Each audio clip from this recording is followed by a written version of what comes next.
Today I'm going to show you how to turn on the visibility outline for the focused object in Microsoft Edge. This is a really helpful accessibility feature because it makes it much easier to see which button, link, or item is currently selected as you navigate around the browser.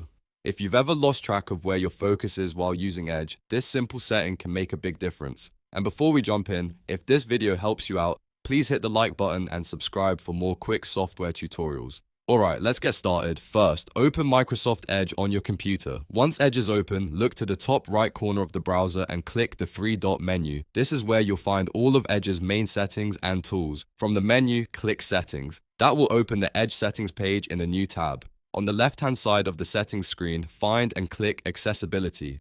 This section contains options that help make browsing easier to see and use. Now look for the option that says Show a high visibility outline on the focused object. This is the setting that adds a clear outline around whatever element is currently focused. To turn it on, simply toggle the switch to the on position. Once it's enabled, Edge will highlight the focused object more clearly, which can be especially useful for keyboard navigation and accessibility. You don't need to save anything separately. The change should take effect right away. After that, you can go back to browsing and test it out by using your keyboard or clicking through different elements on a web page. You should now see the visibility outline appear around the focused item. And that's it. You've successfully turned on the high visibility outline for focused objects in Microsoft Edge. It only takes a few seconds, but it can make browsing a lot easier and more accessible.